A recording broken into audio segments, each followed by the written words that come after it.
আপনি আমি সবাই একটা গতির প্রকৃতিতে এগিয়ে যাচ্ছি, বয়স বাড়ছে। কিন্তু খেয়াল রাখবেন 35 থেকে 40 বছর বয়স হওয়ার পরেই আমাদের শরীরে কিছু খনিজিক ঘাটতি হয়, মানে যে মিনারেলস গুলো থাকে সেগুলো কম হওয়া শুরু করে। স্বাভাবিকই একটা 5 বছরের আমি আর একটা 35-40 বছরে আমার তফাৎ থাকে। নমস্কার, আমি ডক্টর A.N. মুখার্জি, বাগুইআটি জোড়া মন্দিরের Med7 ক্লিনিক থেকে বলছি, যেটার অন্য পরিচয় হচ্ছে orthopaedics and joint replacement clinic. বিগত 40 বছর ধরে আমি এই এলাকার মানুষদের পরিষেবা দিয়ে আসছি। শরীরের কিছু প্রয়োজন আছে, চাহিদা আছে, যেই চাহিদাগুলো মেটানো দরকার শরীরের বোন মিনারেল হেলথ যেন ভালো থাকে। তার জন্য কিছু খাবার আপনাকে হিসাব করে খেতে হবে, আবার কিছু খাবার আপনাকে হিসাব করে খেতে হবে না। একটা বয়সের পরে কিছু খাবার যেগুলো খুব হিসাব করে খেতে হবে আপনাকে বোন হেলথের জন্য, সেটা হচ্ছে প্রাথমিকভাবে বলতে গেলে হচ্ছে দুধ এবং দুগ্ধ জাতীয়, যেমন দই, ছানা, পনির, দুধ, এগুলো হচ্ছে মিল্ক অ্যান্ড মিল্ক প্রোডাক্ট। এতে প্রচুর রিচ ক্যালসিয়াম থাকে এবং ক্যালসিয়াম আমাদের বডির যে মিনারেল ব্যাংক স্ট্রং করে।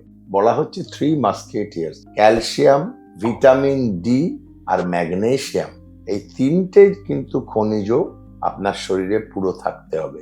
সূর্য কিরণ, তাতে প্রচুর পরিমাণে ভিটামিন ডি আছে, সেটা নেওয়া। কিন্তু দুর্ভাগ্যবশত আজকের আমাদের সমাজ ব্যবস্থা বা কর্মজীবনে এটা সম্ভব হয়ে ওঠে না, কারণ বেশিরভাগ মানুষ, ইভেন আমারও, ইনডোর ওয়ার্ক, এবং ইনডোর ওয়ার্কে ভিটামিন ডি ঘাটতি হয়। আর ভিটামিন ডি হচ্ছে এগেন একটা ফ্যাট সলিবল ভিটামিন।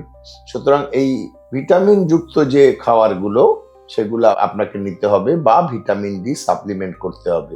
ম্যাগনেসিয়াম থাকে হচ্ছে বাদামে, আখরোটে, আর কিছু ভেজিটেবলে, কলা, ডাবের জল, এগুলো আপনাকে দেখতে হবে ম্যাগনেসিয়াম সাপ্লিমেন্ট করার জন্য যদি আপনার প্রয়োজন থাকে।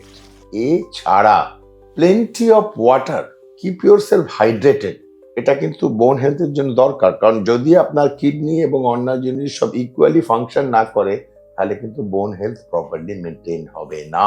লাস্টলি হচ্ছে প্রোটিন ব্লক, কারণ প্রোটিন হচ্ছে সবচেয়ে ইম্পর্টেন্ট ব্লক।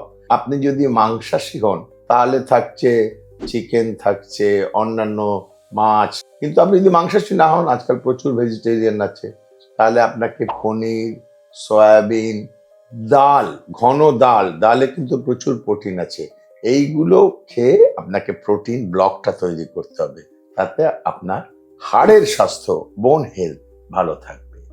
আপনাদের যদি অস্থিজনিত কোনো সমস্যা বা কোনো জিজ্ঞাস্য কিছু থাকে, তাহলে কমেন্ট বক্সে আপনারা জানাবেন। আমরা চেষ্টা করব যত সত্বর সম্ভব আপনাদের সমস্যার উত্তর দিতে।